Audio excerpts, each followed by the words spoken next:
सकते हैं।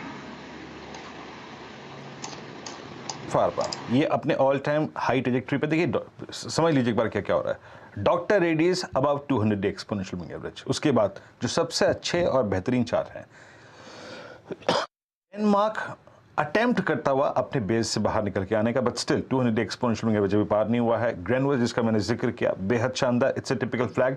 D high पर आगे बात करते करते इप्का लैब, थोड़ा लिक्विडिटी का इशू है इस स्टॉक के साथ, इसलिए मैं स्किप करता हूं इसको। लॉरस खराब है, अगर आप देखें काफ़ी खराब चार्ट है। और बेस्ट चार्ट है सन फार्मा और सिप्ला, इसमें कोई राय नहीं है। और इनफैक्ट टोरेन फार्मा थोड़ा सा स्ट्रगल कर रहा है। ज़ायरस लाइफ ये भी अगर आप देखें अच्छा चार्ट है। एबॉट थोड़ा महंगा है, बट मैं अवॉइड करूंगा इस स्टॉक को। और बेस्ट है, याद रखिएगा, ग्रेनुल्स। जरा ग्रेनुल्स की वो कॉल लेके आइए। अभी बात कर रहे थे हम 1440 पे, वो कॉल इस वक्त डे हाई पर आके खड़ी हो गई। करीब करीब 15 रुपये 80 पैसे का स्विंग इस स्टॉक ने दिया है, मतलब इस कॉल ने दिया है। ये देखिए 1560 की हो गई और डे हाई की ट्रेजेक्टरी में आके ट्रेड करता हुआ ये ऑप्शन। इस बीच एक बार एशियन पेंट्स लेके आइए आपकी स्क्रीन पे। थोड़ा स्विंग पकड़ने की कोशिश कर रहा हूं मैं यहाँ पर। Asian paints 3094। मानस ये एक बाजार का सबसे महत्वपूर्ण स्टॉक, लेकिन अब कोलैप्सिंग मोड में है। पिछले 3-4 दिन से मैं इसको रीड कर रहा हूँ। ये तीनों कैंडल्स का जो प्रेशर था वो इंक्रीज होता जा रहा है, तीनों सेशन का। और ये स्टॉक तीनों कैंडल्स पे 200 डे एक्सपोनेंशियल मूविंग एवरेज के नीचे परसिस्ट कर रहा है, सस्टेन कर रहा है। आपका मानस यहाँ पे व्यू क्या है? और अगर एक्सपायरी के टाइम ये रिलीफ नहीं मिला और शॉर्ट कवरिंग यहाँ पे जनरेट नहीं हुई, तो कहाँ तक का डाउनसाइड खुल सकता है इस स्टॉक में? देखिए, पहले अगर हम ट्रेंड की बात करें तो ट्रेंड नेगेटिव है। लोअर टॉप लोअर बॉटम बन रहा है 200 डे मूविंग एवरेज के नीचे पिछले 3 दिनों से स्टॉक ट्रेड कर रहा है, तो शायद गिरावट बढ़ेगी। लेकिन यहाँ पर फ्रेश शॉर्ट करने से मैं थोड़ा सा हिचकिचाऊंगा, क्योंकि अगर आप देखिए तो पूरा जो रैली था मेरे ख्याल से 2550 से लेकर 3550 तक, उसको 50% करेक्ट कर चुका है। तो शायद यहाँ पर बहुत बड़ी गिरावट देखने को ना मिले, लेकिन क्योंकि स्ट्रक्चर वीक है, खरीदारी करने की राय नहीं रहेगी। खरीदारी केवल और केवल तभी करेंगे जब स्टॉक 3150 के ऊपर सस्टेन करेगा। लेकिन इसमें कोई डाउट नहीं कि ट्रेंड नेगेटिव है, इसलिए बिल्कुल कॉशियस रहिए। हो सकता है यहाँ पर गिरावट बढ़े, और अगर गिरावट बढ़ेगी तो 3040 तक के स्तर भी आपको देखने को मिल सकते हैं। ये है एशियन पेंट्स पे व्यू। अच्छा, मैं इवेंट्स कैलेंडर पे बाद में आऊंगा, लेकिन आज शाम को सूर्य ग्रहण है। अब इसकी एस्ट्रोलॉजिकल प्रोमिनेंस होती है, तो ऐसे में हमने रिक्वेस्ट करी थी, ज्योतिषाचार्य भावना शर्मा जी हमारे साथ कुछ ही देर में जुड़ने वाली हैं, तो भावना जी समझेंगे क्या मतलब है सोलर एक्लिप्स का हमारे लिए, फाइनेंशियल वर्ल्ड के लिए। लेकिन इस बीच पहले श्रीकांत चौहान साहब जुड़ते हुए। श्रीकांत जी, good afternoon, happy Diwali.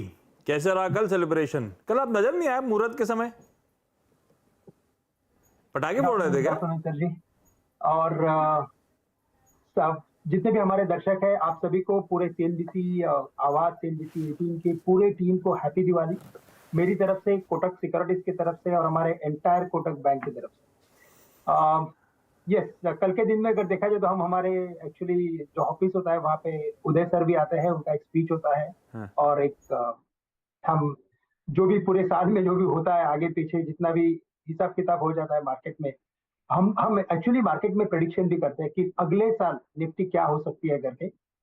Dollar index के ऊपर व्यू लेते हैं, करेंसी के ऊपर लेते हैं, गोल्ड के ऊपर लेते हैं, और यही सब गपशप चलती रहती है। इसी वजह से मैं कोई भी शो अटेंड नहीं करता हूँ ऑन द मुहूर्त ट्रेडिंग सेशन। सर क्या कह रहे हैं, नया संवत कैसा रहेगा? और उदय सर क्या कह रहे हैं, कोटक कब वैल्यू अनलॉक करेगा? नहीं, देखो, कोटक तभी वैल्यू अनलॉक करेगा जब जितनी भी हमारी टीम है वो ने कुछ कहा इस बारे में? नहीं कहा है, ये आप कह रहे हो? और डबल जोश से काम करेगी तब जाके सब। तो जोश हाई है, उसको और थोड़ा हाई करना है। अच्छा, चलिए भाई श्रीकांत जी, आज का इस समय का टॉप ट्रेड।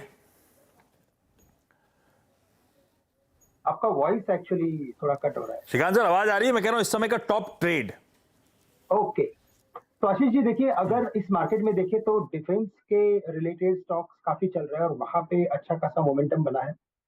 मुझे लगता है कि शायद भारत फोर्ज एक ऐसा स्टॉक है जिसे मुझे लगता है सभी ने कवर किया होगा, लेकिन मुझे लगता है अभी भी इस पर्टिकुलर स्टॉक में बहुत सारा यहाँ से भी दम है और ये स्टॉक कम से कम 840-850 के लेवल्स दिखा सकता है।